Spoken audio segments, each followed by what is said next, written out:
I'd like to tell you about the strangest secret in the world. Some years ago, the late Nobel Prize-winning Dr. Albert Schweitzer was being interviewed in London, and a reporter asked him, "Doctor, what's wrong with men today?" And the great doctor was silent a moment, and then he said, "Men simply don't think." It's about this that I want to talk with you. We live today in a golden age. This is an era that man has looked forward to, dreamed of, and worked toward for thousands of years. But since it's here, we pretty well take it for granted. We in America are particularly fortunate to live in the richest land that ever existed on the face of the earth, a land of abundant opportunity for everyone. But do you know what happens? Well, let's take 100 men who start even at the age of 25. Do you have any idea what will happen to those men by the time they're 65? These 100 men who all start even at the age of 25 believe they're going to be successful. If you ask any one of these men if he wanted to be a success, he'd tell you he did. And you'd notice that he was eager toward life, that there was a certain sparkle to his eye, an erectness to his carriage, and life seemed like a pretty interesting adventure to him. But by the time they're 65, 1 will be rich. 4 will be financially independent. 5 will still be working. 54 will be broke. Now think a moment. Out of the 100, only 5 make the grade. Now why do so many fail? What has happened to the sparkle that was there when they were 25? What's become of the dreams, the hopes, the plans? And why is there such a large disparity between what these men intended to do and what they actually accomplished? When we say about 5% achieve success, we have to define success. And here's the best definition I've ever been able to find. Success is the progressive realization of a worthy ideal. If a man is working toward a predetermined goal and knows where he's going, that man is a success. If he's not doing that, he's a failure.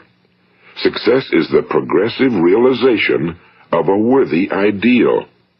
Rollo May, the distinguished psychiatrist, wrote a wonderful book called Man's Search for Himself. And in this book he says, the opposite of courage in our society is not cowardice. It is conformity. And there you have the trouble today. It's conformity, people acting like everyone else without knowing why, without knowing where they're going. Now think of it. In America right now, there are over 18 million people 65 years of age and older. And most of them are broke. They're dependent on someone else for life's necessities. Now, we learn to read by the time we're 7. We learn to make a living by the time we're 25. Usually by that time, we're not only making a living, we're supporting a family. And yet by the time we're 65, we haven't learned how to become financially independent in the richest land that has ever been known. Why? We conform. And the trouble is that we're acting like the wrong percentage group, the 95 who don't succeed. Now, why do these people conform? Well, they really don't know. These people believe that their lives are shaped by circumstances, by things that happen to them, by exterior forces. They're outer-directed people. A survey was made one time that covered a lot of men, working men, and these men were asked, "Why do you work? Why do you get up in the morning?" 19 out of 20 had no idea. If you ask them, they'll say, well, everyone goes to work in the morning, and that's the reason they do it, because everyone else is doing it. Now let's get back to our definition of success. Who succeeds?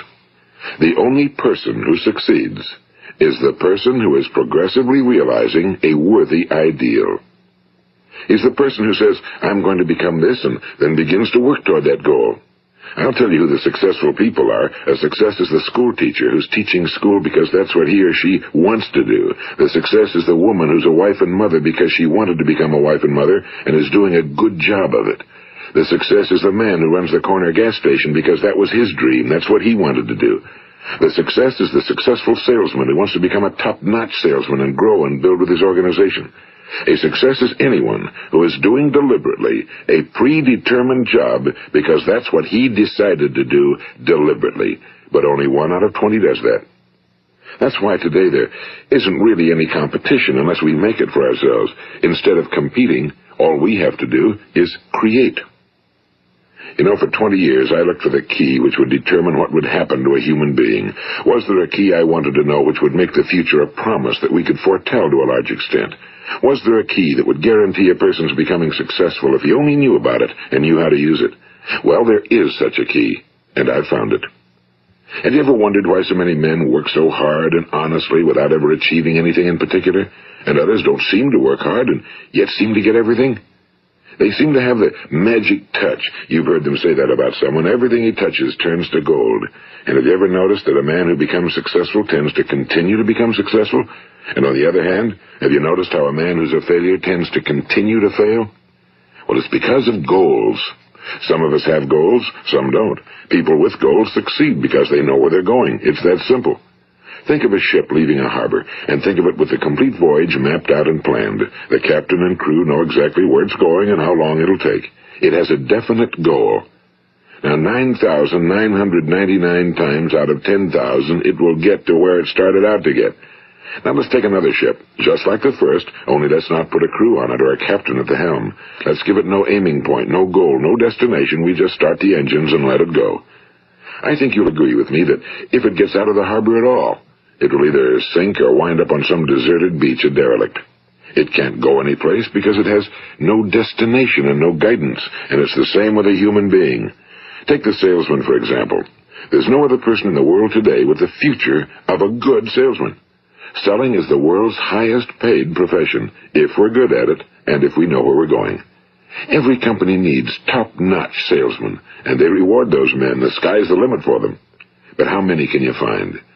Someone once said the human race is fixed, not to prevent the strong from winning, but to prevent the weak from losing. The American economy today can be likened to a convoy in time of war. The entire economy is slowed down to protect its weakest link, just as the convoy had to go at the speed that would permit its slowest vessel to remain in formation.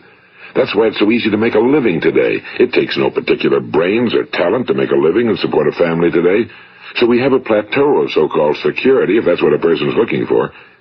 But we do have to decide how high above this plateau we want to aim. Now let's get back to the strangest secret in the world, the story that I wanted to tell you today.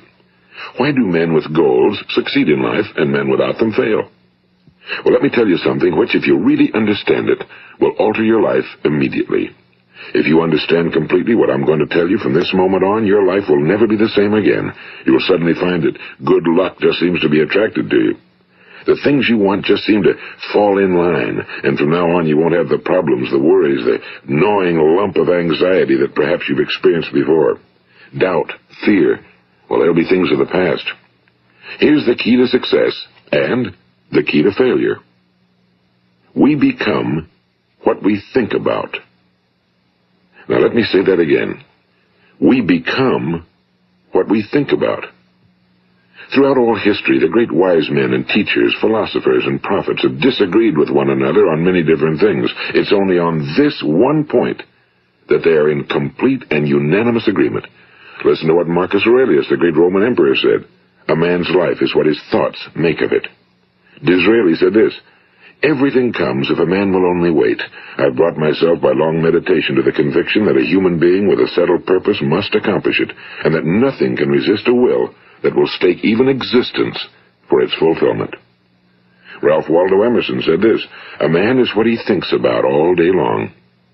William James said, the greatest discovery of my generation is that human beings can alter their lives by altering their attitudes of mind. And he also said, we need only in cold blood act as if the thing in question were real, and it will become infallibly real by growing into such a connection with our life that it will become real. It will become so knit with habit and emotion that our interest in it will be those which characterize belief.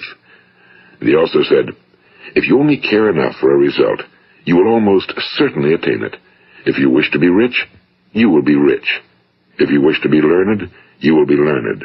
If you wish to be good, you will be good. Only you must then really wish these things and wish them exclusively, and not wish at the same time 100 other incompatible things just as strongly.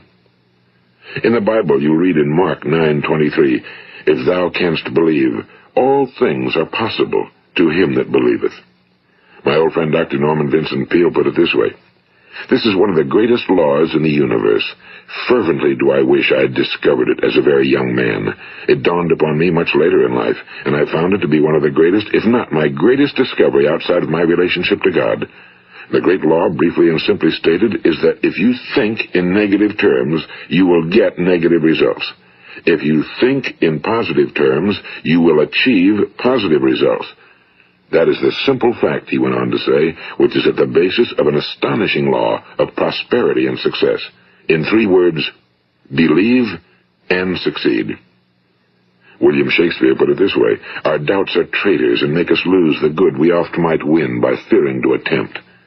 George Bernard Shaw said, people are always blaming their circumstances for what they are. I don't believe in circumstances. The people who get on in this world are the people who get up and look for the circumstances they want, and if they can't find them, make them. Well, it's pretty apparent, isn't it? And every person who discovered this for a while believed that he was the first one to work it out. We become what we think about. Now, it stands to reason that a person who's thinking about a concrete and worthwhile goal is going to reach it, because that's what he's thinking about, and we become what we think about. Conversely, the man who has no goal, who doesn't know where he's going, and whose thoughts must therefore be thoughts of confusion and anxiety and fear and worry, becomes what he thinks about. His life becomes one of frustration and fear and anxiety and worry. And if he thinks about nothing, he becomes nothing. Now, how does it work? Why do we become what we think about? Well, I'll tell you how it works as far as we know. Now, to do this, I want to tell you about a situation that parallels the human mind. Suppose a farmer has some land, and it's good fertile land. Now, the land gives the farmer a choice. He may plant in that land whatever he chooses. The land doesn't care. It's up to the farmer to make the decision. Now, remember, we're comparing the human mind with the land because the mind, like the land, doesn't care what you plant in it. It will return what you plant, but it doesn't care what you plant. Now, let's say that the farmer has 2 seeds in his hand. One is a seed of corn. The other is nightshade, a deadly poison. He digs 2 little holes in the earth, and he plants both seeds, one corn, the other nightshade. He covers up the holes, waters, and takes care of the land, and what will happen? Invariably, the land will return what's planted. As it's written in the Bible, as ye sow, so shall ye reap. Now remember, the land doesn't care. It'll return poison in just as wonderful abundance as it will corn. So up come the 2 plants, one corn, one poison. Now, the human mind is far more fertile, far more incredible and mysterious than the land, but it works the same way. It doesn't care what we plant. Success, failure. A concrete, worthwhile goal, or confusion. Misunderstanding, fear, anxiety, and so on. But what we plant, it must return to us. You see, the human mind is the last great unexplored continent on Earth. It contains riches beyond our wildest dreams. It will return anything we want to plant. Now, you might say, well, if that's true, why don't people use their minds more? Well, I think they figured out an answer to that one, too. Our mind comes as standard equipment at birth. It's free, and things that are given to us for nothing we place little value on. Things that we pay money for, we value. The paradox is that exactly the reverse is true. Everything that's really worthwhile in life came to us free. Our minds, our souls, our bodies, our hopes, our dreams, our ambitions, our intelligence, our love of family and children and friends and country, all these priceless possessions are free. But the things that cost us money are actually very cheap and can be replaced at any time. A good man can be completely wiped out and make another fortune. He can do that several times. Even if our home burns down, we can rebuild it. But the things we got for nothing, we can never replace. The human mind isn't used because we take it for granted. Familiarity breeds contempt. It can do any kind of job we assign to it, but generally speaking, we use it for little jobs instead of big, important ones. Universities have proved that most of us are operating on about 10% or less of our abilities. So decide now, what is it you want? Plant your goal in your mind. It's the most important decision you'll ever make in your entire life. What is it you want? Do you want to be an outstanding salesman? A better worker at your particular job? Do you want to go places in your company? In your community? Do you want to get rich? All you've got to do is plant that seed in your mind, care for it, work steadily toward your goal, and it will become a reality. It not only will, there's no way that it cannot. You see, that's a law, like the laws of Sir Isaac Newton, the laws of gravity. If you get on top of a building and jump off, you'll always go down. You'll never go up, and it's the same with all the other laws of nature. They always work. They're inflexible. Think about your goal in a relaxed, positive way. Picture yourself in your mind's eye as having already achieved this goal. See yourself doing the things you will be doing when you've reached your goal. Ours has been called the phenobarbital age, the age of ulcers and nervous breakdowns and tranquilizers, at a time when medical research has raised us to a new plateau of good health and longevity. Far too many of us worry ourselves into an early grave trying to cope with things in our own little personal ways without learning a few great laws that will take care of everything for us. These things we bring on ourselves through our habitual way of thinking. Every one of us is the sum total of his own thoughts. He is where he is because that's exactly where he really wants to be, whether he'll admit that or not. Each of us must live off the fruit of his thoughts in the future, because what you think today and tomorrow, next month and next year, will mold your life and determine your future. You're guided by your mind. I remember one time I was driving through eastern Arizona, and I saw one of those giant earth-moving machines roaring along the road at about 35 miles an hour with what looked like 30 tons of dirt in it. A tremendous, incredible machine, and there was a little man perched way up on top with the wheel in his hands guiding it. And as I drove along, I was struck by the similarity of that machine to the human mind. Just suppose you're sitting at the controls of such a vast source of energy. Are you going to sit back and fold your arms and let it run itself into a ditch? Or are you going to keep both hands firmly on the wheel and control and direct this power to a specific, worthwhile purpose? It's up to you. You're in the driver's seat. You see, the very law that gives us success is a two-edged sword. We must control our thinking. The same rule that can lead a man to a life of success, wealth, happiness, and all the things he ever dreamed of for himself and his family. That very same law can lead him into the gutter. It's all in how he uses it, for good or for bad. This is the strangest secret in the world. Now, why do I say it's strange, and why do I call it a secret? Actually, it isn't a secret at all. It was first promulgated by some of the earliest wise men, and it appears again and again throughout the Bible, but very few people have learned it, understand it. That's why it's strange, and why for some equally strange reason it virtually remains a secret. I believe that you could go out and walk down the main street of your town and ask one man after another what the secret of success is, and you probably wouldn't run into one man in a month who could tell you. Now, this information is enormously valuable to us if we really understand it and apply it. It's valuable to us not only for our own lives, but the lives of those around us, our families, employees, associates, and friends. Life should be an exciting adventure. It should never be a bore. A man should live fully, be alive. He should be glad to get out of bed in the morning. He should be doing a job he likes to do because he does it well. One time I heard Grove Patterson, the great late editor-in-chief of the Toledo Daily Blade, make a speech, and as he concluded his speech, he said something I've never forgotten. He said, "My years in the newspaper business have convinced me of several things. Among them, that people are basically good, and that we came from someplace, and we're going someplace. So we should make our time here an exciting adventure.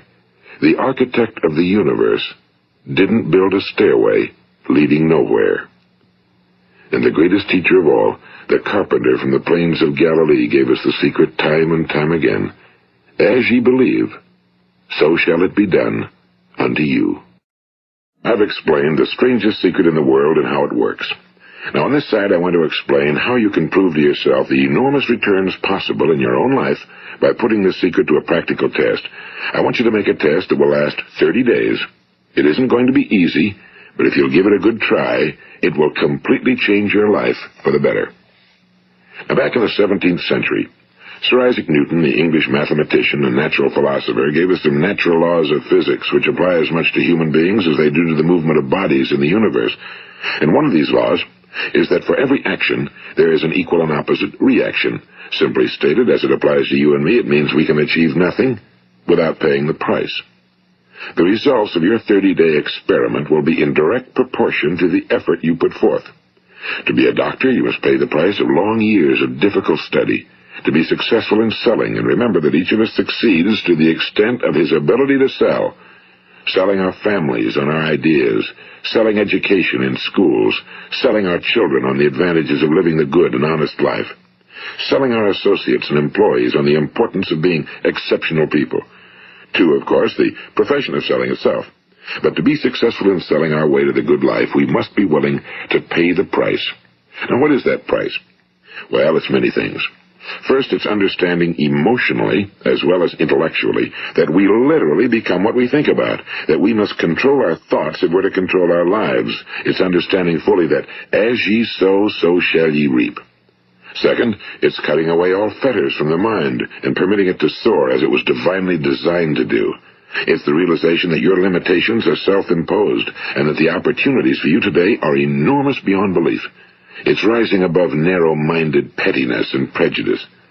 And third, it's using all your courage to force yourself to think positively on your own problem, to set a definite and clearly defined goal for yourself, to let your marvelous mind think about your goal from all possible angles, to let your imagination speculate freely upon many different possible solutions, to refuse to believe that there are any circumstances sufficiently strong to defeat you in the accomplishment of your purpose, to act promptly and decisively when your course is clear, and to keep constantly aware of the fact that you are, at this moment, standing in the middle of your own acres of diamonds, as Russell Conwell used to point out. And fourth, save at least 10% of every dollar you earn.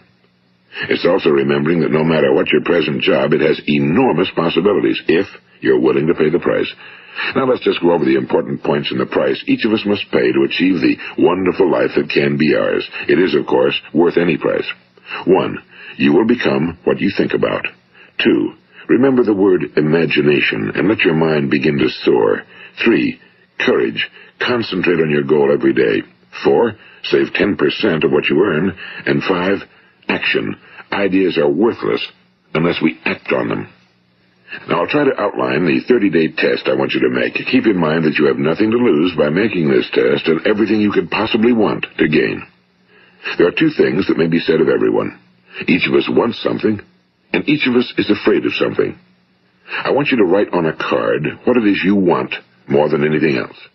It may be more money. Perhaps you'd like to double your income or make a specific amount of money. It may be a beautiful home. It may be success at your job. It may be a particular position in life. It could be a more harmonious family. Each of us wants something.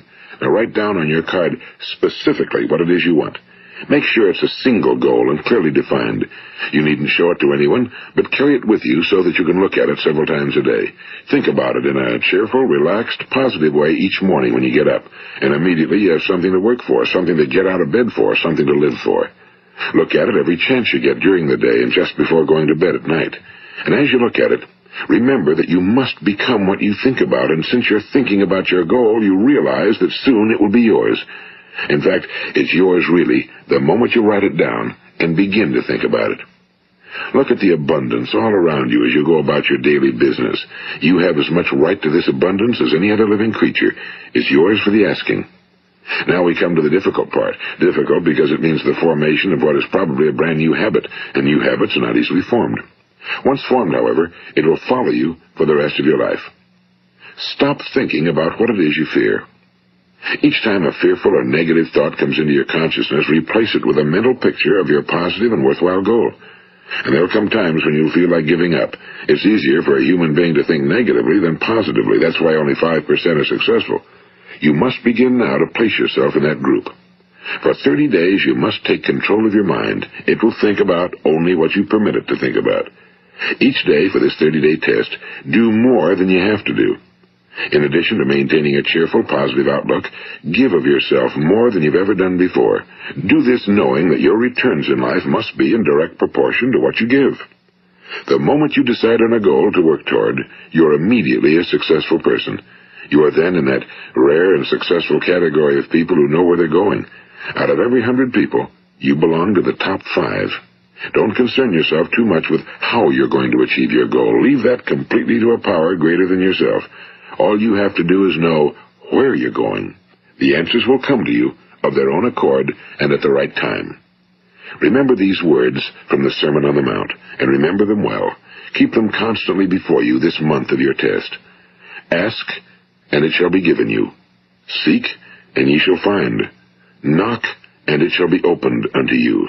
For every one that asketh receiveth, and he that seeketh findeth, and to him that knocketh it shall be opened.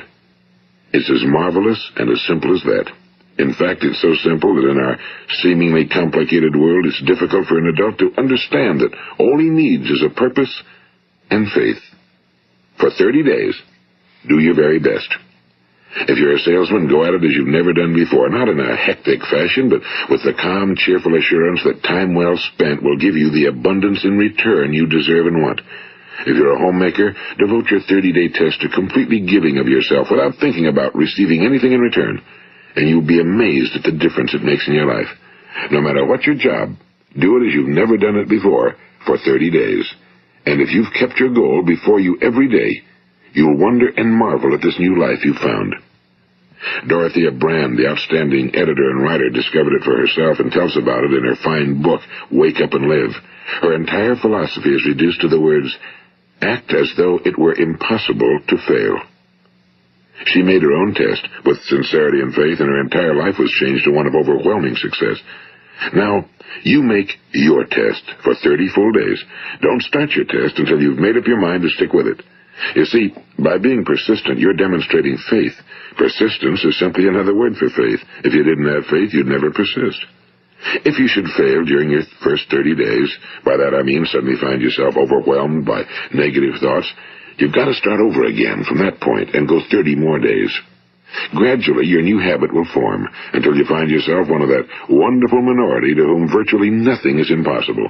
And don't forget the card. It's vitally important as you begin this new way of living. On one side of the card, write your goal, whatever it may be.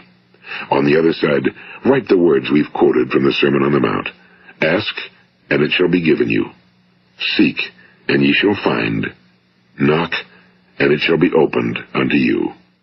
Nothing great was ever accomplished without inspiration. See that during these crucial first 30 days, your own inspiration is kept at a peak.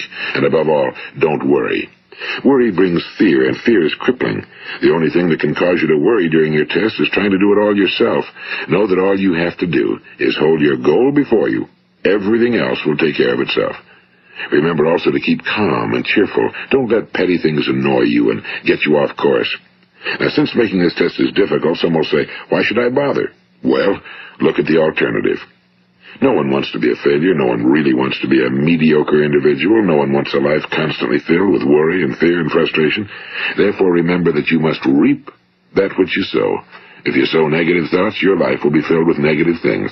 If you sow positive thoughts, your life will be cheerful, successful, and positive. Now, gradually, you will have a tendency to forget what you've heard on this recording. Play it often.